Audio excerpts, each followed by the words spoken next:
Welcome to RidgeLife. I'm Tim, and today we're going to look at the Duke 550 OS Pro spring trap.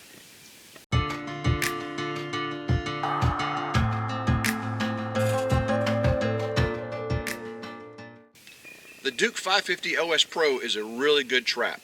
Then the Duke number 2, which we're using out here other places in the Ridge, you know, they're good starter traps, but you start getting into the OS Pro and you got a lot more features. The 550 Pro has 2 cast springs. It has a factory set night latch. Now the night latch, whenever you push the pan down and you hear a click, it is ready to trip. Therefore you don't have all that travel distance like you do on the number 2. As you can see, we have got a really good offset distance. The 550 Pro does have stainless steel swivels. It does have 2 on the chain. Unfortunately, this trap is made in China, so I prefer an American-made product with American steel. But for a beginner or even a novice trapper, this is a good trap step up from the number 2s. We got some areas out here in the Ridge where there's a lot of coyote travel. We're going to get these 550 Pros out there, and we're really expecting to get them coyotes. Now the number 2s we've got out already. We made a kind of mistake for coyote. We got them next to trees. We got big backings for them, which is fine for cats and fox and those type of animals. But for coyote, you really want them in the thoroughfares. We've learned a lot from our expert trappers out there, so we really appreciate the feedback you've given in the comments. But we'll get these out today in better set locations, and we're really expecting again to get those coyote. Before we get these traps put out there, you know, they come oiled and really smelly. I'm going to get them out here in the pond. Just get some mud on them. Get them really dirty. Get them clean. You know, get that factory smell out of there. And I know, you know, it's not perfect. You can see all the oil coming off of them, but we'll get them ready to be out in the woods. We've got a treat for you today too, because I've already been to the trap line, and there's a couple things in the traps you're going to be really excited about seeing. We caught something in the large cage trap here up by the pond. Can you see what it is? Let me get this cage up here a little closer so you can see what we caught.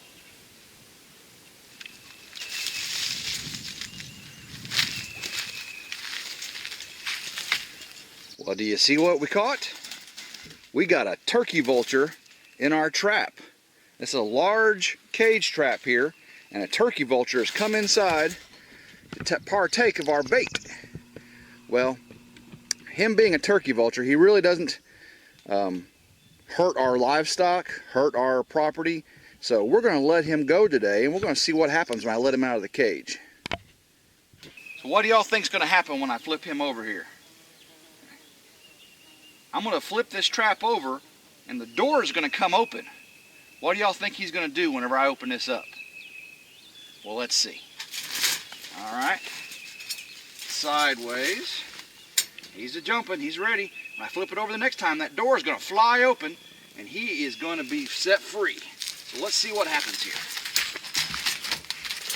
Here he goes.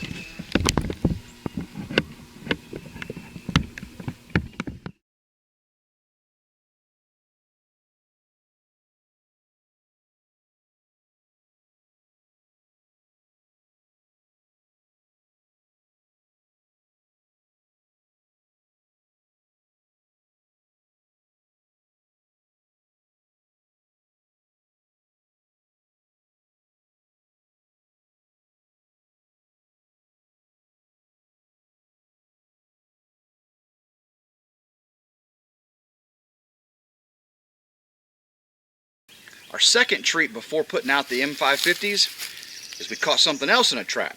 This one is in a dog-proof trap. I'll show you what we caught. Well, there you go. We caught Bandit. He's not going to be stealing any more chickens now. Let's take a look at what happened with that raccoon when we got him that night. Dude's an acrobat. Look at him there. Look at him trying to get the... Oh my gosh, that was a good jump. That is amazing how nimble those creatures are. Let's see here. So we can see him standing up, trying to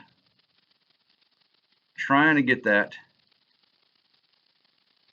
And really, I shouldn't have that tree right there, you know, because they can pull on that and give himself leverage to pull out of that trap. I really need to get rid of that tree.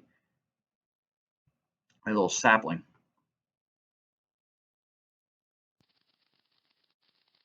Look at him just standing there, just poised. I'm gonna get this. I'm gonna get this, and it's gonna pull me out. I know it. I know it. If I get this right here, if I get that right there, if I get it, it's gonna pull me out. I guarantee it. If I get it, and just picture what's going through his mind. Let's see here. He's like, oh, I'm gonna get it. I'm gonna get it. Oh yeah. Nope. Nope. Nope. Nope. Oh, I'm gonna get it. Oh, I'll just pull on here. I'll just pull here. I'll just pull here. Oh, come on. I give up. I give up. I give up. Woo! Got a big coon here. We're gonna get this tail off of him, get the rest of the skin off of him, cook this bad boy up.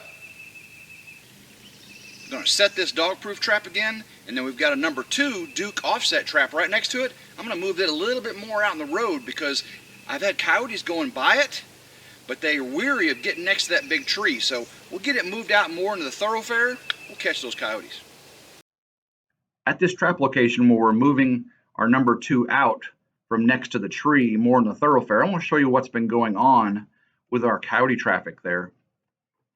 You can see here, we've got a coyote right there. The tree to the left is where that set was. You can see the dog-proof trap right there. He walked right by our coyote trap, which is up in that hole with that big backing there. You know, he was smelling around the dog-proof trap. Of course, you know, he didn't go mess with it, but because that coyote trap was up in that hole there, he didn't mess with it. So let's go back and look at this one here, and you can see he steps right up close to it, and he's smelling it. He smells it over there in that hole, but he just walks by. He will not get up there in that backing and pin himself in there. You hear he's coming back. You see, he really wants that bait and that lure. So he's looking over at the left at where it's at. He's not gonna mess with it.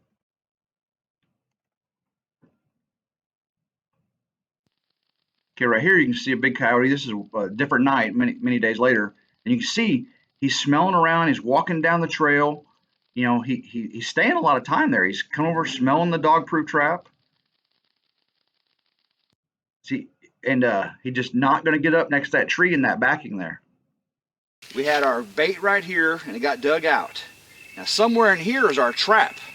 Now it should be about this far away, but I'm betting I got it farther back. Also, we have a tree here, and backing here. Again, this is good for a fox or a cat, but for coyotes, we really want it more out in the walkway. So let's see where the trap really was.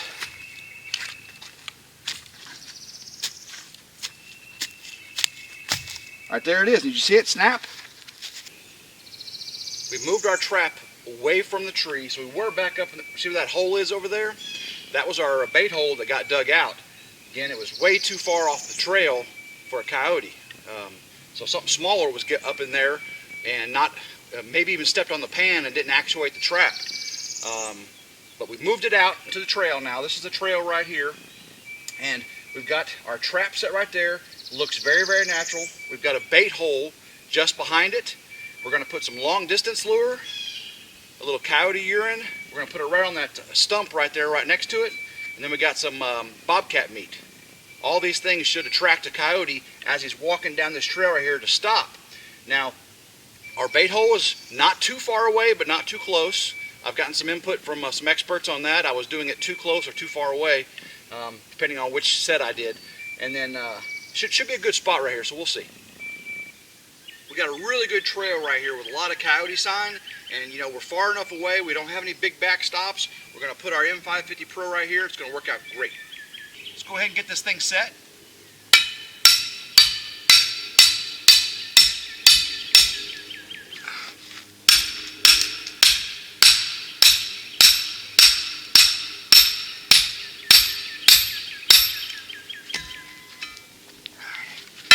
Make sure you pull real good and set your fang, like that.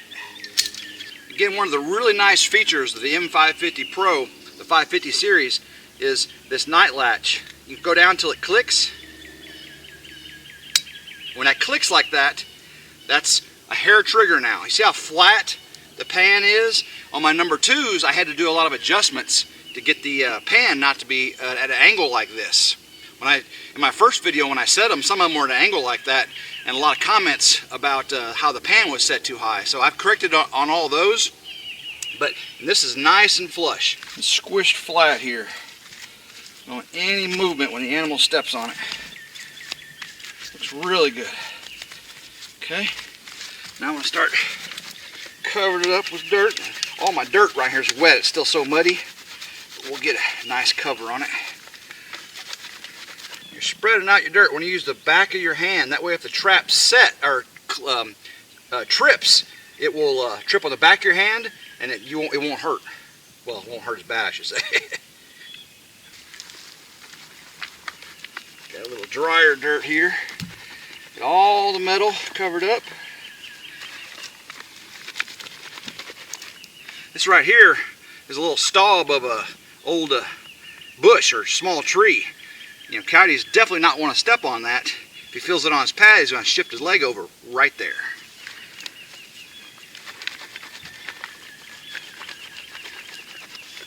When all this dirt dries, this whole area right here is going to look really natural. Stick out of there. Having that little stub right there helps you remember where my trap's at also. I'm just crumbling up some leaves. Perfect. Ready to bait now. We'll get our 3-meat concoction. Don't need very much. Stuff that down the hole. Don't want to leave it towards the top because then they'll be able to get to it without having to dig. I want them to work around and around and step right there because they may come from this way. And if the meat was just sitting on the lip there, they could just take it and go. But now that it's down in there, they're going to have to work it. And since it's angled this way, they're going to have to get down in there and they're going to want to circle to get on this side. Lure here. We had bait, now we're going to do lure. There's some stinky stuff.